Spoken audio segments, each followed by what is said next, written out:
আসসালামু আলাইকুম সুপ্রিয় দর্শক বন্ধুরা, আশা করছি যে যেখান থেকে আজকে আমার এই ভিডিওটি দেখতেছেন নিশ্চয়ই আপনারা অনেক বেশি ভালো আছেন। আজকে আমি আপনাদের সাথে শেয়ার করব পাতলা ঝোলে আমড়া দিয়ে রুই মাছের টক রান্না। খুবই সুস্বাদু এই রান্নাটি ঘরে থাকা অল্প উপকরণ দিয়ে কিভাবে কম সময়ে রান্নাটি করা যায় আপনাদের সাথে এটাই আজকে শেয়ার করব। মজার এই রান্নাটি করার জন্য প্রথমে আমি কয়েক পিস রুই মাছ নিয়েছি, সাথে একটা মাথার অংশ দিয়েছি। মাছগুলো ধুয়ে আগে থেকে পানি ছাড়িয়ে রেখেছি। আর এখানে নিয়েছি 1 কাপ পরিমাণ পেঁয়াজ কুচি, তারপরে ধনিয়া পাতা কুচি, আর কাঁচামরিচ মাঝখান থেকে ফালি করে নিয়েছি। আর মেন যে উপকরণ সেটা হলো আমড়া, 3টা আমড়া আমি কেটে নিয়েছি। এখন মাছগুলোকে আমি একটু লবণ দিয়ে আর 1 টেবিল চামচ হলুদ দিয়ে ম্যারিনেট করে নেব।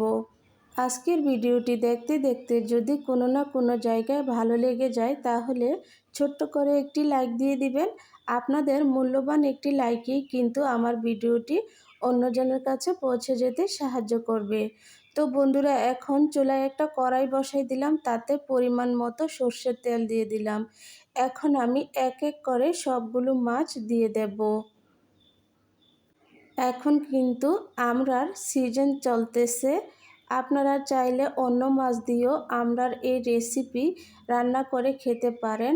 আমড়া কিন্তু বহু পুষ্টিগুণে ভরা একটি ফল, বিশেষ করে যাদের ডায়াবেটিস আছে তাদের জন্য অনেক উপকার এই আমড়া। ছোট মাছ দিয়ে টক রান্না করলে কিন্তু খুবই ভালো লাগে খেতে। তো আজকে আমি বাজারে গিয়েছিলাম, ওইখানে ছোট মাছ পাই নাই, তো একটা রুই মাছ নিয়ে আসলাম। তো আজকে ভাবলাম এই সহজ করে রেসিপিটি রুই মাছ দিয়ে আপনাদেরকে করে দেখাবো। চুলার আঁচটা মিডিয়াম টু হাই ফ্লেমে রেখে কিন্তু আমি মাছগুলো ভেজে নিয়েছি। আমার মাছগুলো এক পাশ হয়ে গেছে, এখন আরেক পাশ আমি উল্টিয়ে দিচ্ছি। বিশেষ করে যখন আগে গ্রামে থাকতাম তখন পুকুর থেকে শোল মাছ ধরা হতো।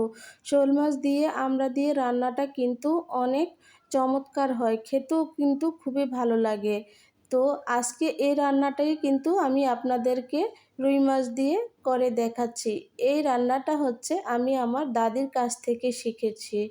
খুবই সুস্বাদু একটি রান্না, আপনারা অবশ্যই বাসায় এটা ট্রাই করবেন। ট্রাই না করলে বুঝতে পারবেন না এর স্বাদ কেমন।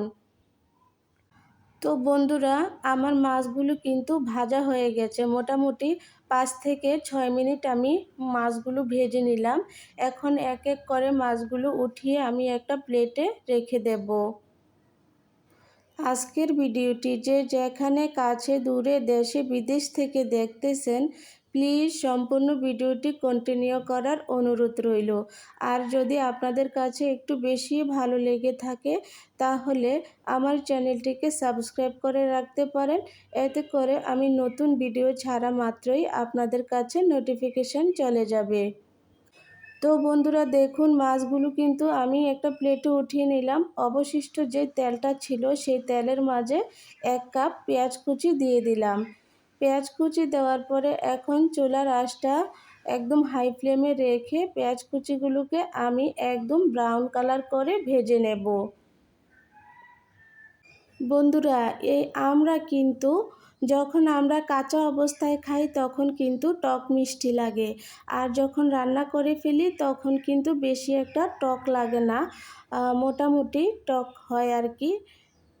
আপনারা আবার ভয় পাবেন না, আপনারা এভাবে কিন্তু রান্না করে অবশ্যই বাসায় খাবেন। তো বন্ধুরা দেখুন, আমার পেঁয়াজগুলি কিন্তু মোটামুটি ভাজা হয়ে গেছে, ব্রাউন কালার করে ভাজা হয়ে গেছে। এখন এই পর্যায়ে এসে আমি এখানে অ্যাড করে দেব 1 কাপ পরিমাণ পানি। এতে করে অন্যান্য মশলা দেওয়ার সময় পুড়ে যাবে না, সেজন্য পানিটা অ্যাড করে দিলাম। একটু নেড়েচেড়ে দিলাম। এখন আমি অ্যাড করে দেব এখানে আদা রসুন বাটা। দিয়ে দিলাম প্রথমে 1 টেবিল চামচ পরিমাণ আদা বাটা, 1 টেবিল চামচ পরিমাণ রসুন বাটা। আদা রসুন বাটা দেওয়ার পর এখন ভালো করে নেড়েচেড়ে দেব একটু। পেঁয়াজের সাথে ঝোলের পানির সাথে একটু মিক্স করে নেব। এখন আমি অন্য উপকরণগুলো মিক্স করে দেব। দিয়ে দিলাম এখানে স্বাদ মতো লবণ, আর এখানে হচ্ছে 1 টেবিল চামচ পরিমাণ হলুদের গুঁড়া, 1 টেবিল চামচ পরিমাণ মরিচের গুঁড়া, আর হচ্ছে আধা টেবিল চামচ পরিমাণ জিরা ধনিয়ার গুঁড়া। সব উপকরণ এখন আমি ঢেলে দিলাম। দিয়ে এখন ভালো করে নেড়েচেড়ে এই মশলাগুলোকে কিছুক্ষণ আমি কষিয়ে নেব, যতক্ষণ না পর্যন্ত উপরে সুন্দর একটা কালার আসছে বা তেল ছেড়ে আসছে। এভাবে প্রায় আমি 3 মিনিট কষিয়ে নিলাম। দেখুন বন্ধুরা, উপরে কিন্তু তেল ভেসে উঠেছে, সুন্দর মতন কষানো হয়ে গেছে মশলাগুলো। একটু সময় নিয়ে যদি মশলাটাকে ভালো করে কষিয়ে নেই তাহলে কিন্তু আদা রসুনের কাঁচা ফ্লেভারটা চলে যাবে।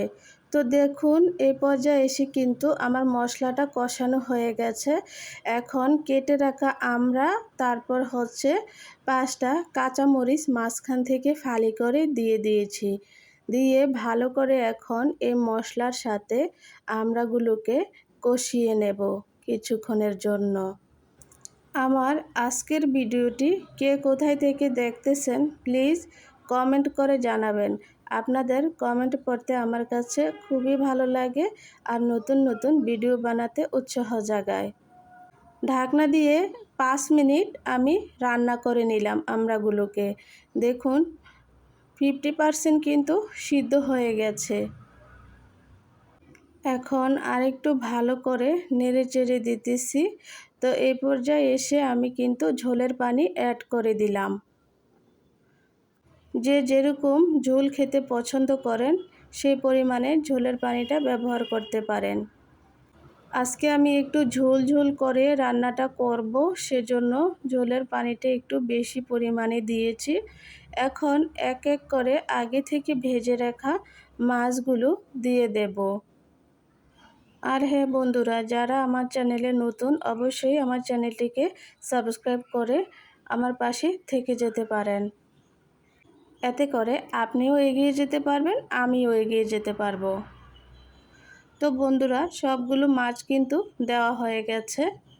এখন আমি একটা ঢাকনা দিয়ে ঢেকে আরও 5 মিনিটের মতো রান্না করে নেব। অবশ্যই বাসায় ট্রাই করবেন। ছোট থেকে বড়রা দেখবেন অনেক পছন্দ করে এই রান্নাটি খাবে। মজার এই রান্নাটি কত কম সময়ে রান্না করে নিলাম, দেখলেন তো বন্ধুরা। তো ফিরে আসলাম 5 মিনিট পর। এখন আমি উপর থেকে ধনিয়া পাতা দিয়ে দেব। ধনিয়া পাতা দিলে কিন্তু অনেক সুন্দর একটা ঘ্রাণ আসে, এটা আমরা সবাই জানি, খেতেও খুব ভালো লাগে। যারা একটি লাইক দিয়ে আমার ভিডিওটি দেখা শুরু করবেন, অবশ্যই পুরো ভিডিওটি দেখার চেষ্টা করবেন, কোনো জায়গায় স্কিপ করবেন না। তো বন্ধুরা, এখন একটা ঢাকনা দিয়ে 1 মিনিটের মতন আমি রান্না করে নেব। এতে করে ধনিয়া পাতার ফ্লেভারটা সব তরকারির মাঝে ছড়িয়ে পড়বে। তো এই তো চুলার আঁচটা অফ করে দিলাম, আমার রান্নাটা কিন্তু হয়ে গেছে। সবাই ভালো থাকবেন, সুস্থ থাকবেন, অন্যকে ভালো রাখার চেষ্টা করবেন। আজকের মতো এখানেই বিদায় নিচ্ছি। আল্লাহ হাফেজ।